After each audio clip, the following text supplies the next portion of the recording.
another Acoustic Alternatives from Grove Studios in Ypsilanti, the home of the podcast since 2020. We're back in 2020 in the midst of the pandemic. Some friends here at Grove Studios said, we want you to do a podcast in our studios. I'm like, does the world need another music podcast, really? And they said, no, come on, just do it. You'll love it. All right, fine. So I came in, was a guest on their podcast, and then they said, do your own. And I invited my friend Chris DuPont, who was putting out a new record out, and I suddenly realized that there was a hole in my heart from having done so many interviews in the world of radio that this was filling it. So one of my three guests today has been in the podcast studio 2 years ago. Katie Pederson is back, and she's brought her friends, Grace Theisen and Jilian Linklater, with her. This is the Rebel Eves in studio at Acoustic Alternatives. What the heck is the name of my podcast? I think I remember. This is a podcast that has been previously sponsored. I think 12 of these 66 episodes have been sponsors. Right now, there's no sponsors. If you like what you're seeing and you want to support me, there is a Patreon page for the entirety of all of the things that are Acoustic Alternatives that I make zero money doing. The trains are optional, noises that come when you get in the big studio. But we are in the big studio. If you've watched the podcast before, you know that there's more than one studio. I've mentioned this room before. So again, welcoming to the podcast studio, the Rebel Eves. And again, Jilian Linklater, Katie Pederson, Grace Theisen are here. And we're going to do, because there are three distinctly different lives in this room, we're going to interview each of you individually and then talk about the band as well. But we're also going to have you play some music. And when you talk, because I've got it set for singing, step up to the microphones. But starting with a song, who wants to introduce the song? Well, the song kind of introduces itself. Oh. But this song is called The Rebel Eves.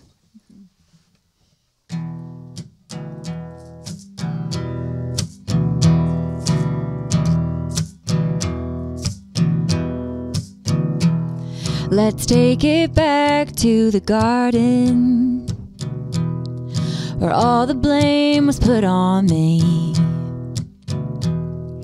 Since the day that it all started, I've been biting apples, spitting seeds.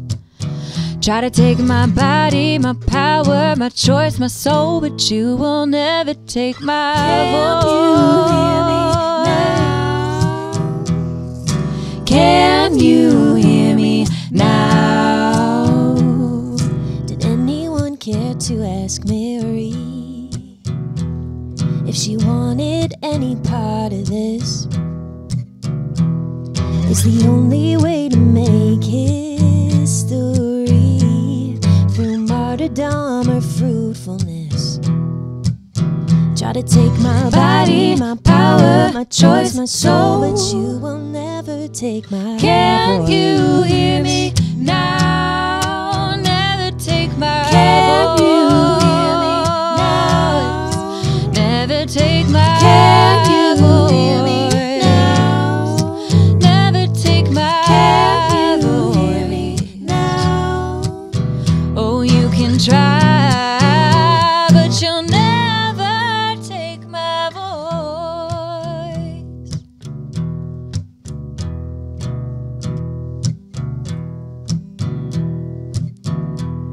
Woman of your dreams, meet me at the well. Wanna buy my love, cause I'm selling it now. Yeah. Call no pleasure, ain't no sin. I'm still taking blame for the fall of man. Try to take my body, my power, my choice, my soul, but you will never take my Can you hear me now? Don't take my Can you hear me now? Don't take my Can you hear me now? You can't take my Can you hear me now? Try to take my body, my power, my choice, my soul, but you will never take my voice. Oh, you'll never take my voice. Never take it. Come on, come on, come on, come on, call me. Come on, come on, come on, come on, call me. Come on, come on, come on, come on, call me. Reveille. Come on, come on, come on, come on, call me. Come on, come on, come on, come on, call me. Come on, come on, come on, come on, call me. Reveille.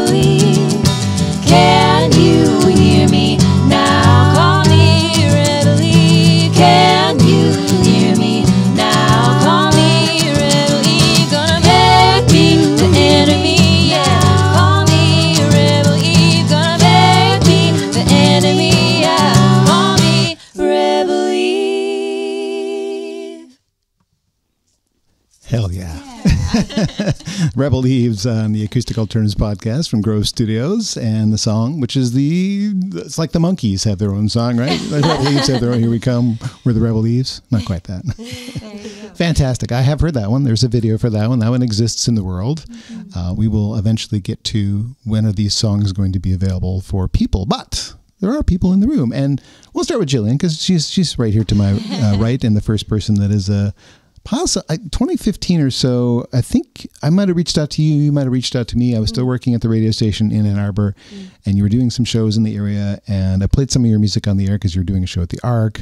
So we have crossed paths, but I mean, I've spent like zero time with you other than there was a show in Ferndale that you guys did. Yeah, Songwriter and Ron. I said, hello, like, have we actually ever met? That I'm not sure about.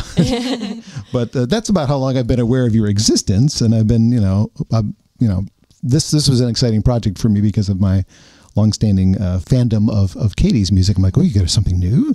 Who's in it? Oh my goodness, that's really cool.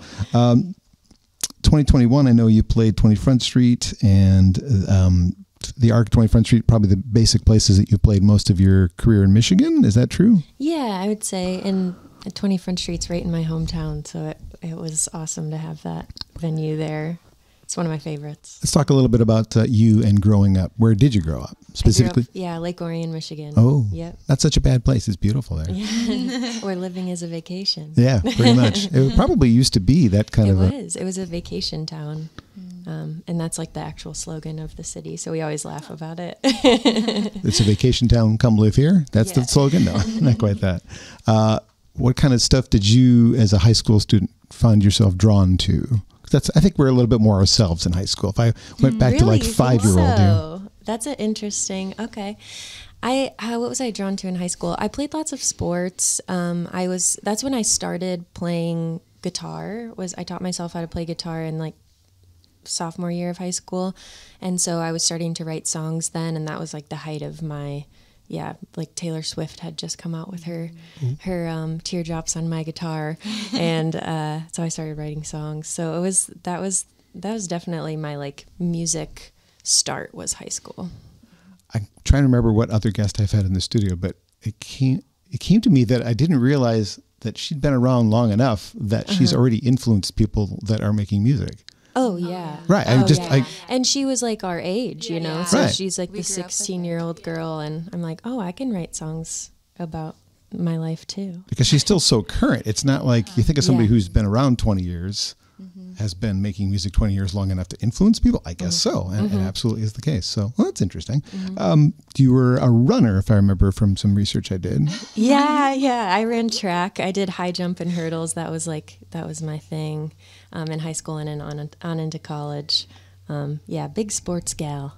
Do you still find yourself going for runs but not jumping over things? Not really. No? I did one half marathon with my parents because they're big runners, but I do like jumping just in general, Just jumping. It's fun. I mean, House of Pain told us to do it. Chris Cross told us to do it. There's a lot of songs that said jump in it. Jump. Grace and I didn't know any of this about you. We need that jumping You didn't song. know this? No, never. LOL. Well, we don't talk about high school a lot. Yeah. Well, we should have. Yeah. So then from high school, you went to Belmont University. Is that the next stop on the train? Yep. So to speak. And why did you choose Belmont? Or did it choose you? Yeah, well, honestly, it kind of feels like it chose me. I wanted to be a pediatrician, like in the medical fields and all throughout when I was young. And then I won this Taylor Swift karaoke competition. Taylor Swift again. What were you singing? It was supposed to be karaoke, but I remember bringing my guitar to like the parking lot where they had the thing, and I think I sang Love Story. Okay. That was like one of my favorites I like at that the time. song. Yeah. But anyway, I won a trip to Nashville, and this woman was taking us around Nashville, and she was like, and this is Belmont University right on the end of Music Row, and the music business is a thing. She gave me my first music business book and was like, people write songs for a living. I said, really? Okay. And I toured Belmont, and it's the only school I applied to and got into the songwriting program, and then my whole career trajectory changed forever. Pediatrician out the door, musician forever. Yeah. Do you ever find yourself like still wanting to do the pediatrician thing anyway? Like just the aspects of it? Well, Honestly, I don't know if it's necessarily pediatrician. Sometimes I'm like, did I choose the right path? Well, we know financially on no. the hard days. No, anybody who watches anybody who watches or listens to this knows that I understand the financial plight of the 99% of the musicians I have come through here. Yeah. It is not a great way to make a living. No. It's a fun way to make a living, but it is a decision you have to just go with it. And we as fans, I don't know that all of us look at it this way, but I know I do. I appreciate the sacrifice that you make because you bring me joy as musicians. You give me something to look forward to, something to turn to when I have, sorrow or joy or whatever. I mean, that's to me, that's what music does. But we often forget that the people making the music have made sacrifices so that we can enjoy that. So thank you. Well, thank you for saying that. Yeah. My pleasure. So how's your search for perfection going? I know that was one of your things at one point. My search for perfection, never find it. Ever. It was brought up in an interview. I'm like, ooh, that's a pretty good search. Yeah. You were going to go for perfection. Oh, gosh. I actually have a song about that where it's just like I'm constantly looking for the next thing to kind of, I haven't put it as perfection, but I like to fix everything, like to be the thing that solves all of my life's problems. And, I haven't found it yet. I'll probably look for it somewhere else next. We've been putting out music since about 2015, some EPs. Is there a full length in there as well? No, just EPs. Just EPs? Yeah, actually, we're working on a record, and Grace and I were both like, this will be our first full length album. Ooh. Katie has put out full length, so that's exciting. Finally. I mean, that's a long journey to get to the full lengthness. Have you resisted full lengths because you don't feel like you have enough songs that are cohesive to make a collection, or you just prefer like, oh, I got 5 songs, let's get them out? Great question. Honestly, I think it's been like budget. It's just like, that's a thing. I think it's just less songs, less money, and also I kind of a lot of my career has been like dancing back and forth between I just am a songwriter, I'm an artist, and so there's been periods of time where I just focused on being a songwriter and writing for other people and writing for film and television. That I think sometimes like I just would come back and do the EP that felt a little more manageable, and then balancing it with the other things. What about this side moniker you have with, is it J. Ella? J. Ellie. Oh, J. yeah. Ellie, that's it. Oh, man. Yeah, I've only written a couple of songs in that little like side alter ego, but tell people about that. Yeah, it's kind of like a brat rap song. Like it's totally not how I present whatsoever, but Brat rap. Yeah. The Strawberry June a part of this? Like, I was bringing it. It's literally like, does it make you happy every single time you feel it? Like, it's like sassy. It's a real like, yeah. So that's amazing. Which I found that really fun to like put on a different hat and like put on a different personality. And I have a few more actually floating around in my brain that I'm like, this could totally be J. Ellie. And yeah, so we'll have to see if she comes back out. That's fine. I think yes. Yep, I think that's an absolute yes. Walking Stories, is that the most successful thing you've released so far? I would say so, yeah. How did that happen? I'm like, just to have something that gets people's attention is kind of nice, but how did it get the attention? What was the... Yeah, I was working with a manager at the time and it was like right at the beginning of Spotify, curated playlists. And so and just like anything, he had a friend that was curating my favorite coffee shop or coffee house on Spotify, which was a big like acoustic playlist, and I think still is, but he pitched him the song and he loved it and put it on there, and that playlist like single-handedly was what spread it, which was really amazing. I think Liz Longley has a similar story with When You've Got Trouble, is a song of hers that a lot of people know because of that channel, and kind of opened the door to lots of people discovering who she was. One of my other favorites, who lives, I believe, somewhere near you. Now, when you went to Belmont, you relocated to Nashville, right? Yes. That's home. Not anymore currently. Oh, where's home? So I lived in Nashville about 11 years, and then I converted a van with my grandfather and traveled for a year and a half and kind of landed in Seattle and needed a little bit of a rest from the road. And so I've been living there the last year and a half. Yeah. So this is what we call a distance band. Yeah, this is a long distance band. I've had a couple of those in here before. It's a tough way to do it. Yeah. Thank you, Zoom. Yeah. Yeah. Nice. Some other people have recorded your songs, at least one, Jason Gray, right? tell me about your songs that have been on other people's albums. Anything beyond him? Yeah, I mean, there's been a couple like pop artists, one Carolyn Cole that's recorded a couple of my songs that we've co-written together, a couple other CCM bands, because I was really well connected with a label down there that hooked me up with a lot of their artists. Yeah, some like smaller, country artists as well, but Jason was probably the biggest artist to cut one of my songs. So Jilian Linklater as a solo artist, indie country Christian, or any of those? Or all of those? Oh gosh, I would say it's more just like folk singer-songwriter. Like at the end of the day, like it's just me and my acoustic guitar is how I do most of my shows these days. Just kind of like James Taylor kind of person. It was just me and my guitar. Who doesn't love that? I mean, I do. The show is called Acoustic Alternatives after all. All right, so the Rebel Eves are the trio in the studio today. We are at Grove Studios. They are, as of yet, to release an album. We'll talk about that. But how about another song? Who wants to introduce the next song? Yeah. Not me, because I don't know what you're doing. Next. Do we want to do... Want to do Don Juan? Yeah. Oh, Don Juan. Yeah, let's do Don Juan. Yeah. Okay. Sounds great. You can introduce Yeah. This kind of is a good segue. This is a song that I wrote while writing songs in Nashville for more of a country lean. We wrote it thinking like Miranda Lambert should cut this song, and so that was, I mean, like it had to be at least 8 years ago now. It's been a while. And then when this band started, this was a favorite of some of my family members, and they were like, Jillian, you got to play him Don Juan. And I was like, oh, come on, that old thing. And I played it for him, and they like immediately started singing harmonies on it. And now it's one of our favorite points in our set. We call it our tequila drinking song. It's called Long Gone Don Juan. Lambert Go ahead. Missed out. Yeah. She's going to want it now. 1, 2, 3.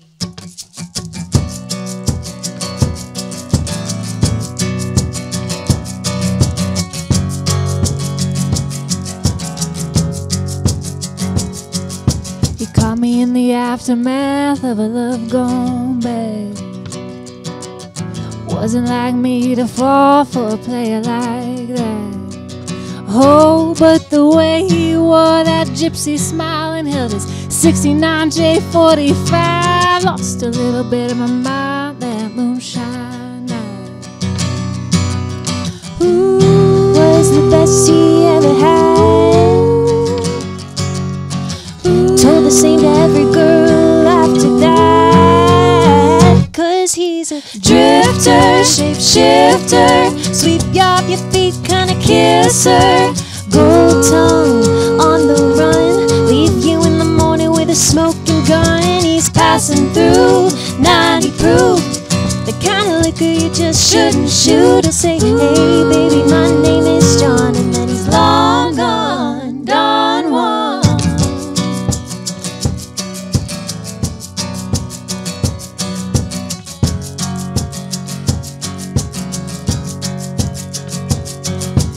Woodward's hearts were breaking all over this town. Katie was crying and Mary Jo was hunting him down. Dee Dee had her daddy cleaning off his gun. Mrs. Jones said, Father, what have I done? Little Lucy thought she had finally found the one. Said I was the best he ever had. Casanova never called me after that. 'Cause he's a drifter, shapeshifter, sweep you off your feet kind of kisser. Gold tongue on the run, leave you in the morning with a smoking gun. He's passing through 90 proof, the kind of liquor you just shouldn't shoot. He'll say, hey baby, my name is John, and then he's long gone, Don Juan.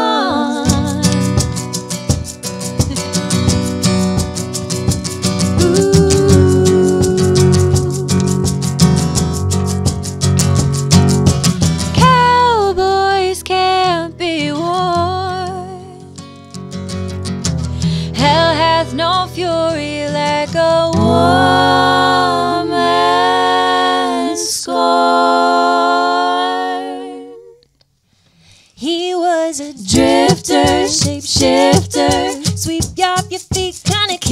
dancer. Gold tongue on the run. Leave you in the morning with a smoking gun. He's passing through 90 proof. I heard he landed in the ICU. And sometimes you get what's coming to you. And now he's long gone, Don Juan.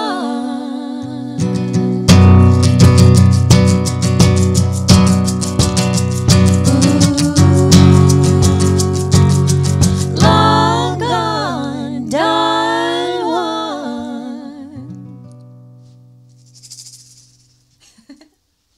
Love it. It's called Don Juan. It is from the Rebel Eves, and we're on Acoustic Alternatives from Grove Studios. Grove Studios is a place that if you're a musician, if you're a DJ, if you're a podcaster, they've got a space for you 24/7. It's a keypad operation.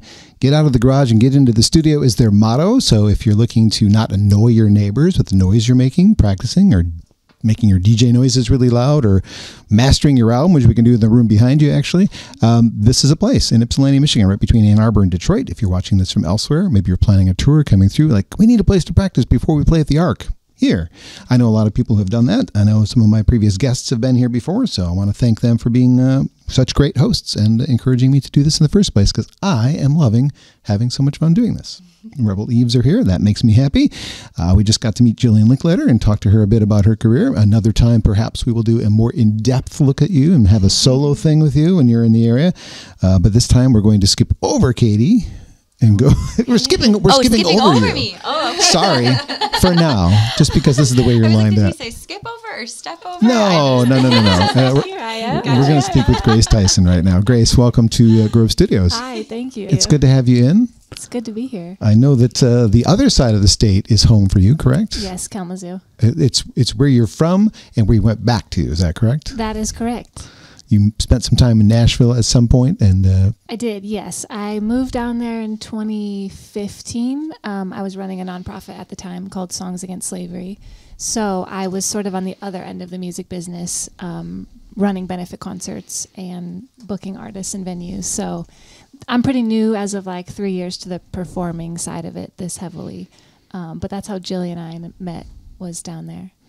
unlike these experienced ladies, you're just getting your start. For real, though. Yeah, 1,000%. I feel like what I bring to the band is a lot of the business stuff because of that background. But the music stuff, I'm like, I don't know keys. I don't know. Like, I'm like, guys, help out. She doesn't give herself enough credit. Yeah, truly. I should also never answer questions like, who are our inspirations and stuff. Because musical history is on them. It's on them.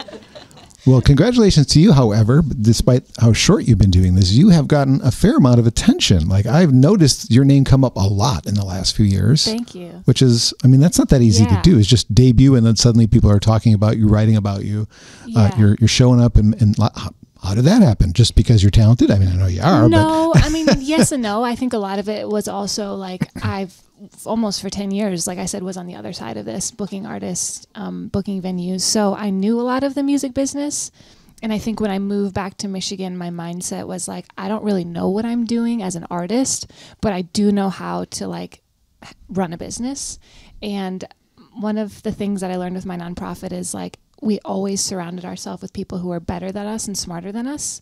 And so with a band, I was like, I want to be the worst player in my band, legitimately, because that's how I think you rise up to the next level. And so moving back, I sort of had this mindset of like, how I'm going to surround myself with the people who are really good at this and network with them. And just like, not because I wanted to, I didn't even really think I had in my mind, like, advancing my career. That's just like what I knew how to do in running a business. And so I think that was a huge help and part of it. Also, I just think the Michigan music scene, from what I've seen, has been incredibly supportive and incredibly encouraging. And, you know, like the Michigan Music Alliance has the whole, what is it? Something over competition. Collaboration over competition. Yes. I do know feel that. I'm on the board. I should know that. Yeah. Okay. So, shout out. But I do think that has felt like that. Coming back, because Nashville felt really, as you know, like it feels very can feel, what's the word I'm looking for, competitive. Yeah. And so I think I saw that, and I felt like Michigan was a really good soft space for me to try all this out, because I didn't know what type of music I wanted to do, or, you know, over the last 3 years, it's changed a lot. And so I felt like it was a less competitive environment to sort of get my feet wet. It's a weird analogy, but when you were talking about like playing with people that were better than you, I mean, I'm not young anymore, but when I was younger, I used to play volleyball, and I would try and play with people who were better than I was to try and get better. Yeah. And until I got contacts, I wasn't confident at the net because you got it in the face. But the same theory applies, or hypothesis technically, is that you try to rise above. So smart.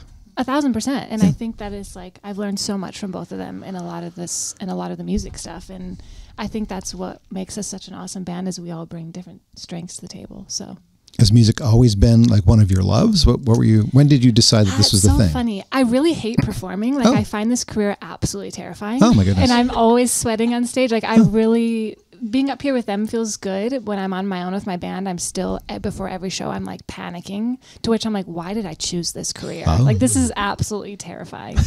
So I feel like I've always loved music. I've never loved performing. Okay. Like I never wanted to do it. I was sort of like voluntold with worship and all the things where you're just like, yeah, I have to do this. But no, I never saw myself as a career doing this. Well, we learned from Jilian that maybe it was Taylor that made her pick up a guitar. Maybe. What about you? What about you? Yeah. I think I picked up a guitar really young.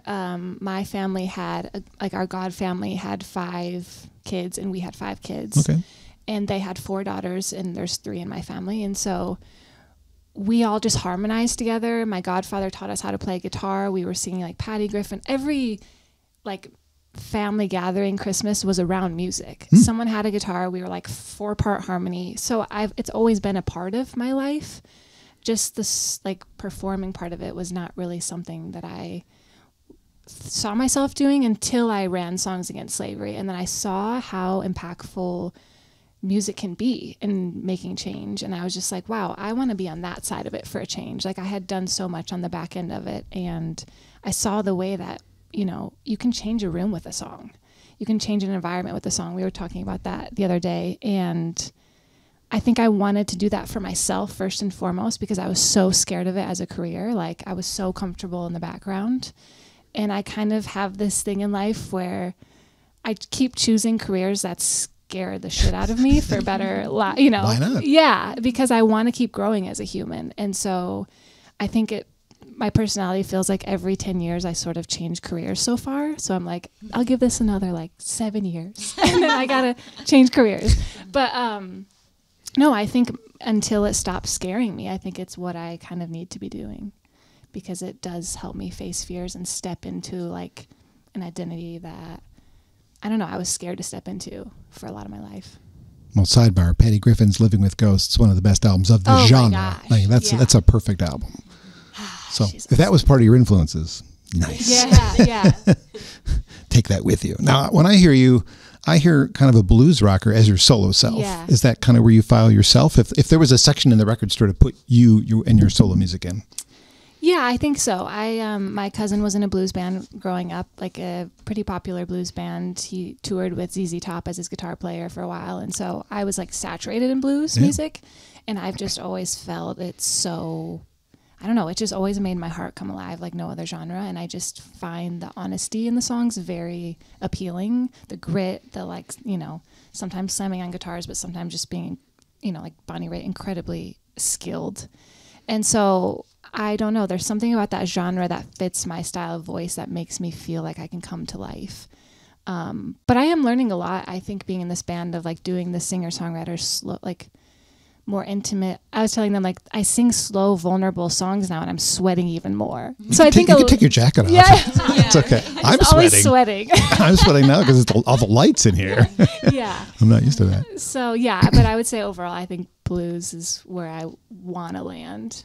I really like it. Have you pursued like booking blues venues and blues gigs and playing with other blues artists like Thornetta Davis and people like that? Yeah. No, that's actually a great idea. Like start trying to get in there by like opening for them. I still feel like I need to be a lot more skilled on guitar before I do that. So I feel like that's my goal is like, learning more, but that's a great idea. Glad to help. Thank you. Pre-med in college?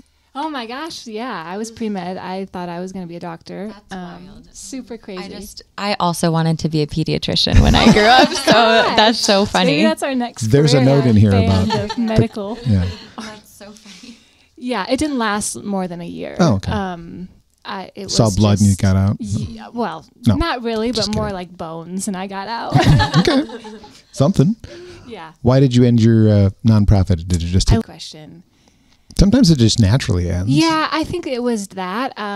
There was a lot going on for me behind the scenes the last few years. I had a second back surgery. I was on a lot of pain meds. I felt like, we were just going in a different direction, and I needed to figure out for myself. I needed to first focus on my health and then figure out, is this nonprofit something I want to keep running? My co-founder wanted to get married and have a family, and so she wanted to move back to Michigan, and I wasn't sure. So I think overall, music was the thing that sort of made me end it. I started playing music out more. I lived in Costa Rica, and I was like, okay, yeah, I think this is what I want to do. And I learned from running Songs Against Slavery, it's really hard to do a music career and have another full-time job. So I knew I couldn't split my time. I wouldn't do music again. I feel like whatever I did would just get chose over music. And so, yeah, we decided to close it down. Turns out being a musician is, we're talking about running a business. It is a business. Yeah. You don't have to just be good at Yeah. writing songs and singing songs, playing guitar, piano, whatever you play. Right. You have to know how to market yourself and Yeah. how to put yourself out there. There's so much Yeah. business to the music business, especially now, because there's yeah. so little support from a record label Yeah. anymore. Especially in the genre you guys are doing. There's not a Yeah. lot of stars in this genre. It feels so. like 5% of our job is actually the music and writing. The Lot- rest of it is driving. yeah, of course. Yeah, doing all the other stuff. A lot of time in the car. Yeah. So the answer to this question might be not yet, but when did you start believing in yourself? Oh, that's such a good question. I was living in Costa Rica, and I had moved there to be a social host for a yoga surf retreat. I knew nothing about either. I knew no one in Costa Rica. Okay. I just needed to honestly shake myself back awake. Again, going back to that fear thing.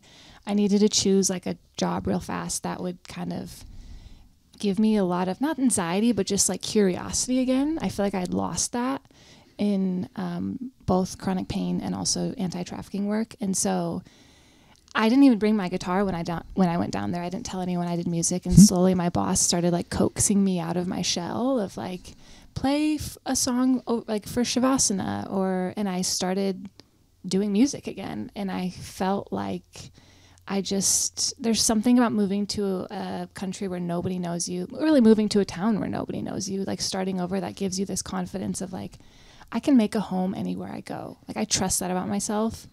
And so then why can't I do a career like this? I would say I fully believe in myself, but I think maybe more than not enough to keep going, if that makes sense. You're getting on stages. That's a belief in 1000%. yourself. Yeah. Right? And that feels like the biggest hurdle to me, is just getting on the stage. Once I'm up there with my band or them, it feels natural. But yeah, it's just taking those little baby steps. I saw you this summer in Grand Rapids at the Confluence event, and there's plenty of confidence there when you're up there. I can't tell if you're not confident. So no, I do feel it with my band. yeah, because you have somebody. I don't want to do it a solo. Yeah. Well, congratulations on your fairly quick rise, I suppose. You. That's my perception, is that you've best new artist already. That's a pretty cool thing to have on the resume. Yeah. Something to build. And I know this is not a small thing either for those of us in the Ann Arbor Ipsy music scene. You're going to be part of the Ebert and Friends show in December. So I just got her email. Not 100% sure when the video of this will be available. It might not be before the show's hit, but the audio will be. So if you're curious about how Grace might sound in a completely different setting, the Ebert and Friends show is an annual tradition at the Arc, and it features a wide variety of singers. You can meet Thornetta Davis if you haven't done so yet, and maybe ask her to open a show. Yeah. She's cool. Oh, that's incredible. She's one of the best. I just saw she was on it. Oh. Yeah, I'm singing Santa Baby, and Erin said she hasn't found the right person in 16 years to sing it. And I was like, I don't know if that's a compliment or not, but I'm going for it. Wow, okay. I mean, I don't know which version she's comparing you to, Madonna or Eartha Kitt or whatever. Yeah. Cool. I'm going to be there. I will see one of those shows. So Sweet. I look forward to that. And I thank you for giving me a little snapshot of your career. Is this another good time for another song? Sure. Yeah. Bring it on. So this one needs a little bit of an introduction, if that's okay. But this song is called American Dream. And Grace and I wrote this with our friend Terry down in Nashville. And there was a study done through UNC Annenberg that we found out about through an organization called Amplify Her Voice. And they did a study to look at gender inclusion in the music industry and just, see what those stats were. And they found in 2022 that of all the popularized music that's on the radio, on Spotify, that's pushed, that we all listen to the most, only 12.8% of those songs are written by women.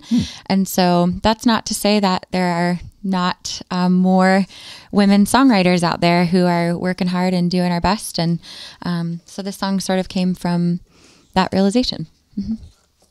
This is American Dream.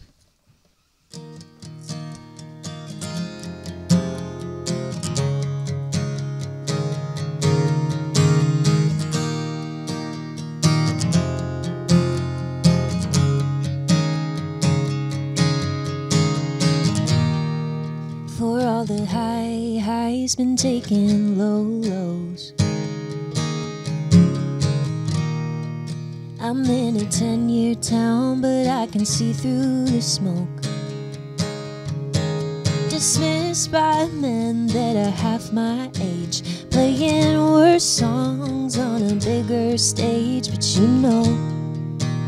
our starting lines are not the same. Is this American dream all it's made out to be? Working twice as hard to get half as far, just to be told we should change who we are. Well, no, this American dream for me. Hey,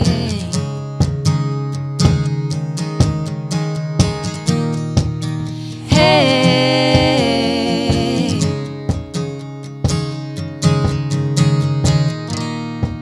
Could fill a stadium with all the people that say you're too emotional, you need more confidence. Pouring out my heart, but that just don't sell. No one wants to hear women going through hell, but I'm gonna prove you wrong. I got a story to tell. Is this American dream all it's made out to be? Working twice as hard to get half as far, just to be told we should change who we are. Well, no, this American dream isn't enough for me.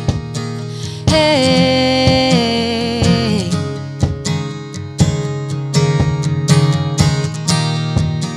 hey. Well, I'm not gonna stop putting out all the things I need to say. If the numbers don't follow, I'ma sing it anyway. If a tree falls in the woods, do you hear it? If it's not a number one, you still feel it. I'm not gonna stop putting out all the things I need to say. If the numbers don't follow, I'ma sing it anyway, because my voice still matters. Let my resilience shatter this American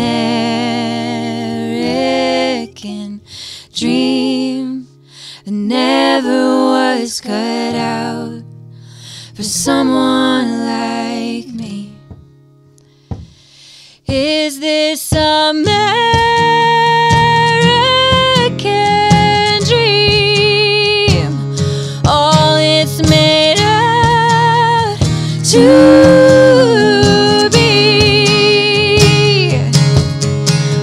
twice as hard to get half as far, just to be told we should change who we are? Well, no, this American dream.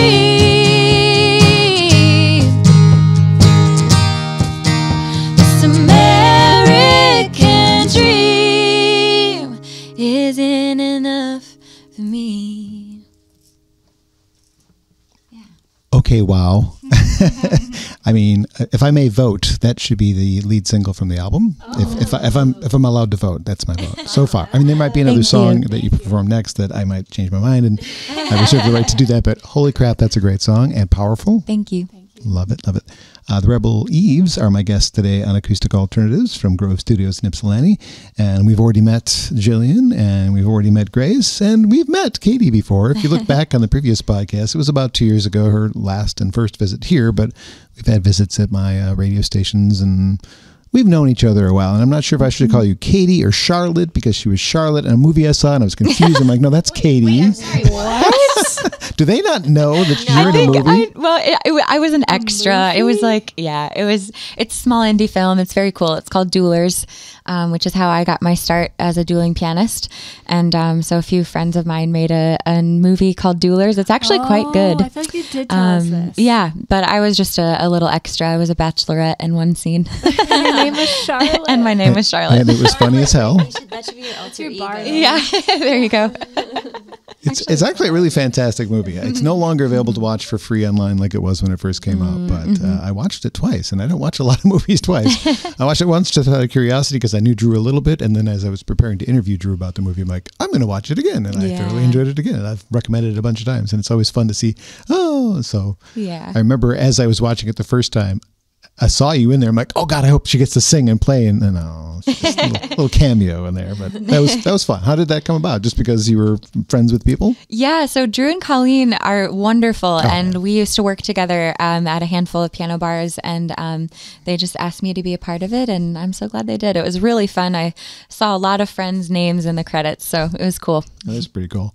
All right. So if you want to find out more like in-depth stuff about Katie, I encourage you to go back and listen to the old one. But I noticed the theme as I was looking at your bandmates that you've all had careers that help people that is not music related. Like they're all like focused on making people better.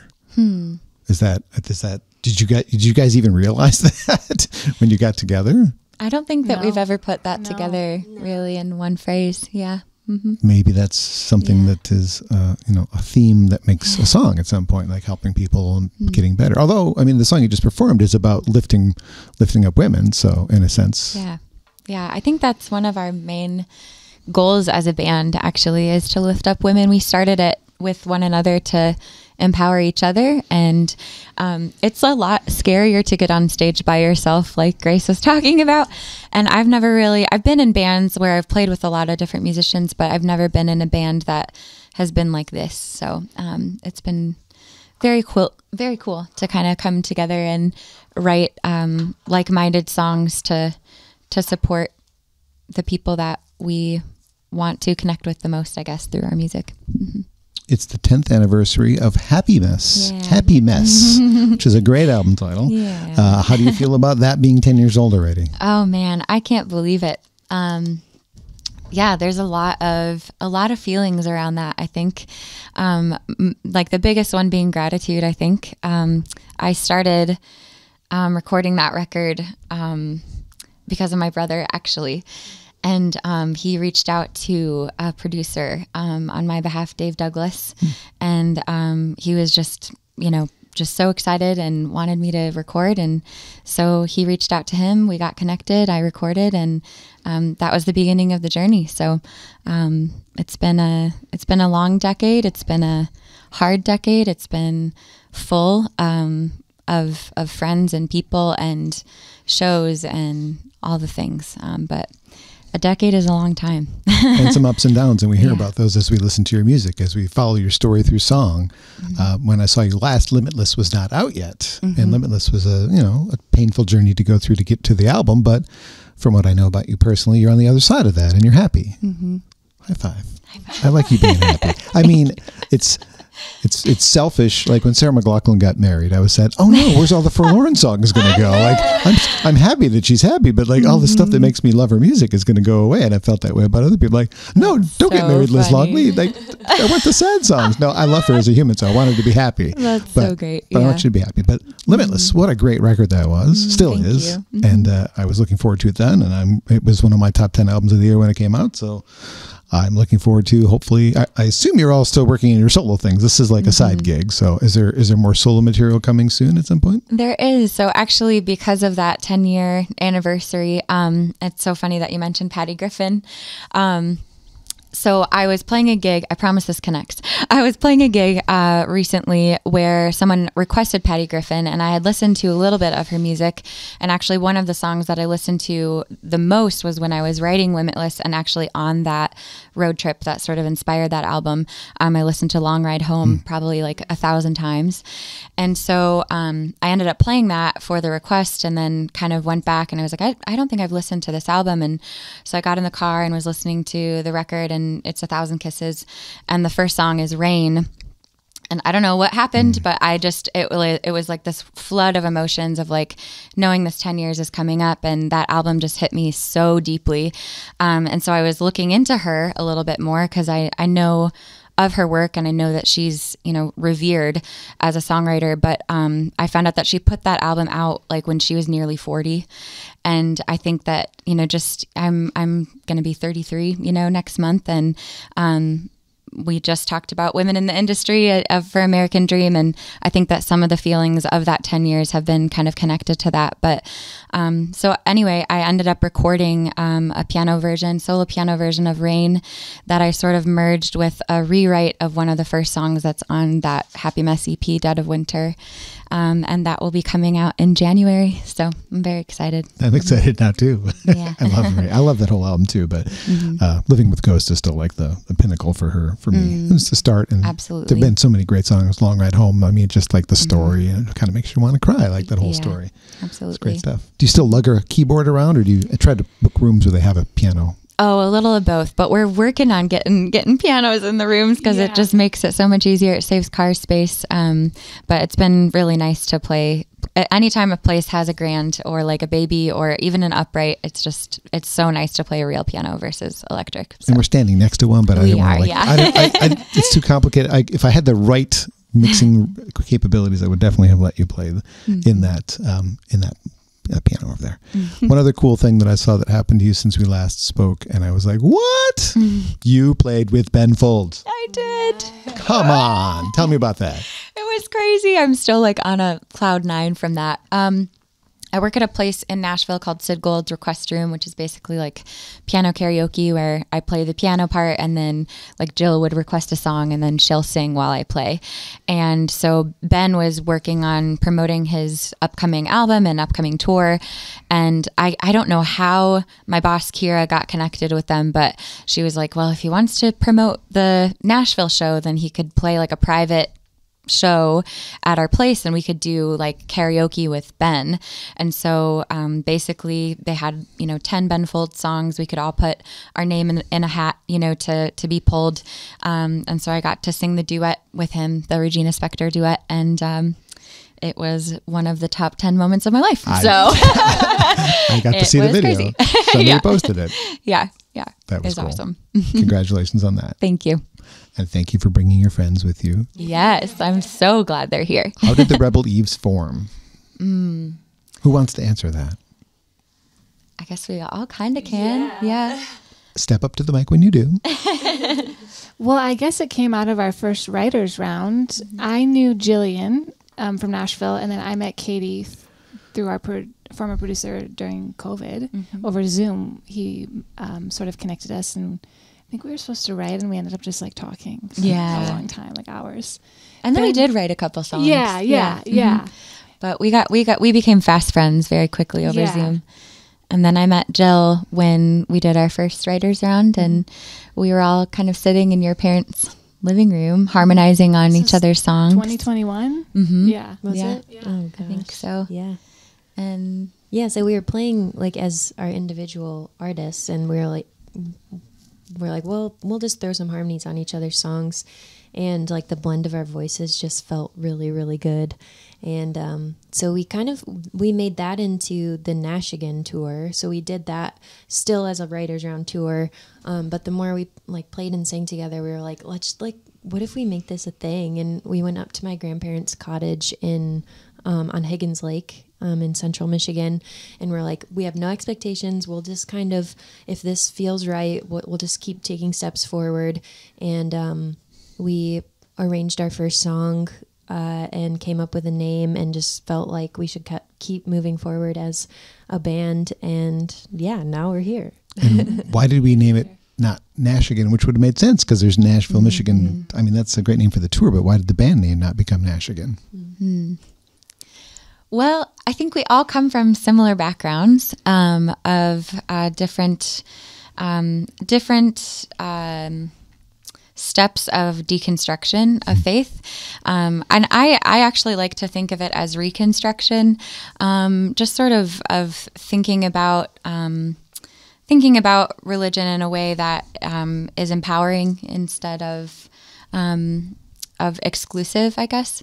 And so we have, over those writers' rounds, we were having multiple conversations about that sort of subject matter, and decided to just sort of go with that. We're like, we're talking about it all the time. We're writing about it all the time.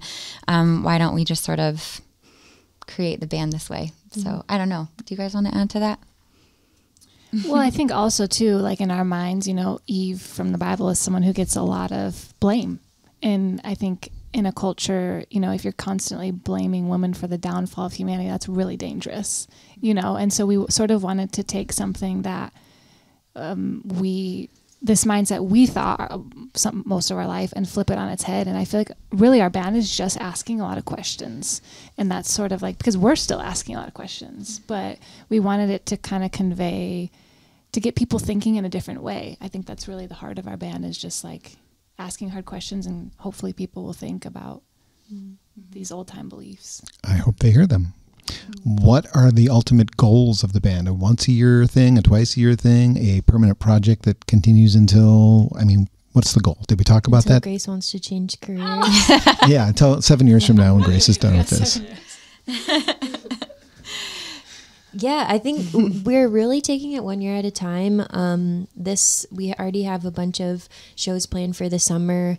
I think for me, it's as long as it feels good, and right now I think that's looking like maybe a couple tours a year for this next year, with this album coming out, and just seeing where it grows to. We're kind of having open hands about it, and constantly checking in with each other to see what feels good. And so far it's just grown.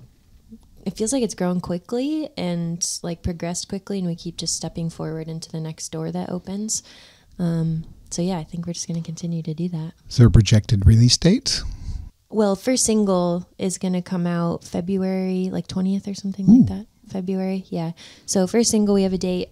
Next single will be sometime in the summer. And then album, we haven't said a release date yet, but we're hoping not far from there. Was I spot on when I said Zoom for songwriting, or do you just write songs separately and bring them to the group? We Zoom write. Yeah. How else can you do it?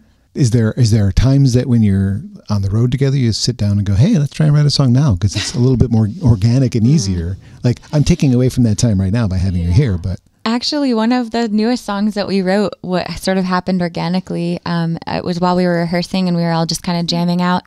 And then we got this idea, and we couldn't finish it right then, but we tabled it and then finished it over Zoom. So that happens a lot, where we'll come up with ideas while we're together, or like, we'll just have conversations over Zoom and then throw it together when we're together. So, yeah. Well, it's a fantastic project, and I'm glad that I have a chance to see you in person and to talk about it. Is there another song, and we can wind it up? Yeah. One more? Yeah, this song is called Trying to Find Healing. Me too. And yeah. Mm-hmm. Yeah.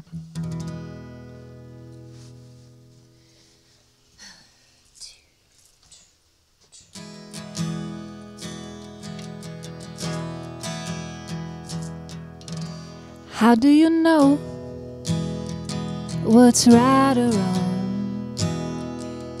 When to hold strong or keep pushing on, or when it's time to simply let go and try to find healing.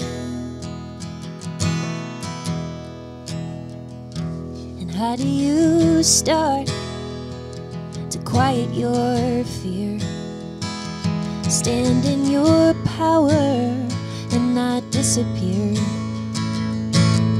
To trust your own voice and silence the noise and try to find healing.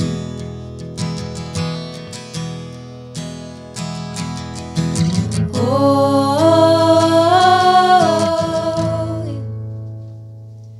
'cause I'm trying to find healing,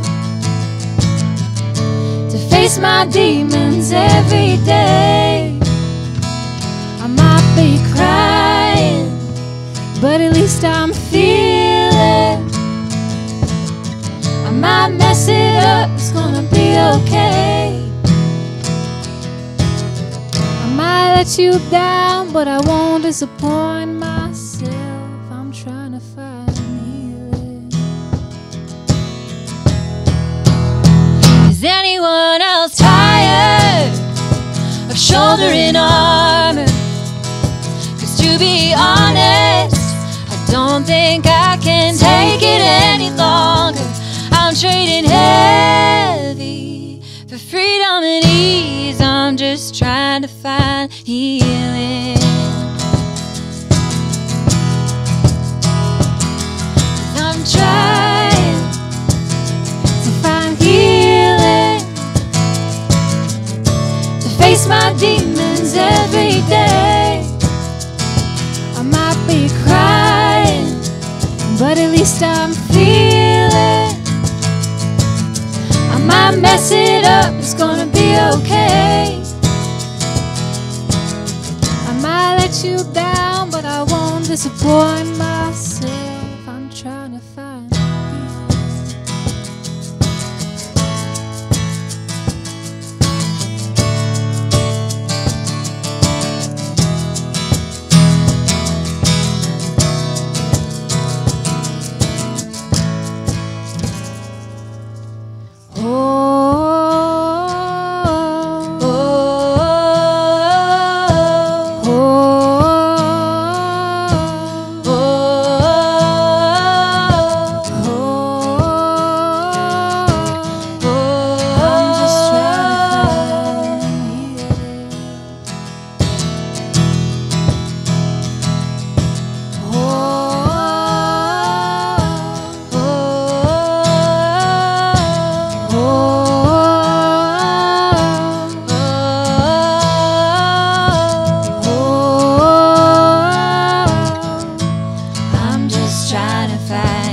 find healing.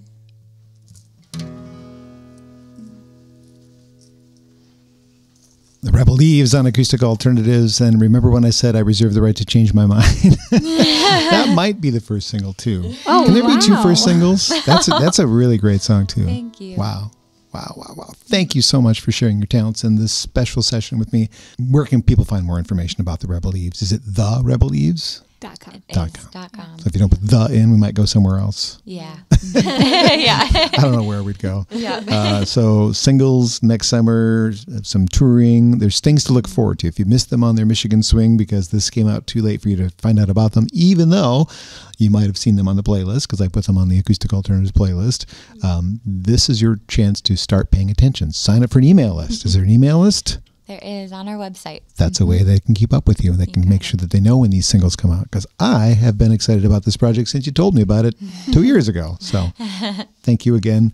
for being here. And it was a pleasure to meet both of the new people, Grace and Jilian, who have not ever been to the studio before. And perhaps we'll have to have a separate visit where we talk about you guys, just you guys. Don't invite the others.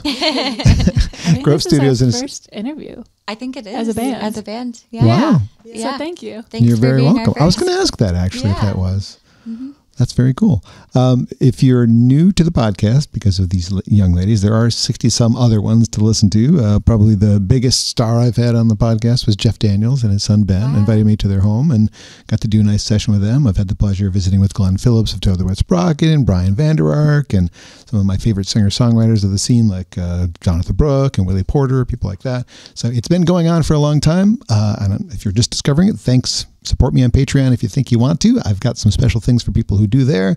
I can't tell you what they are because they're too special. But Grove Studios, thanks to them. If this is a place that you're just discovering as well, you're seeing the big room. This is the big room.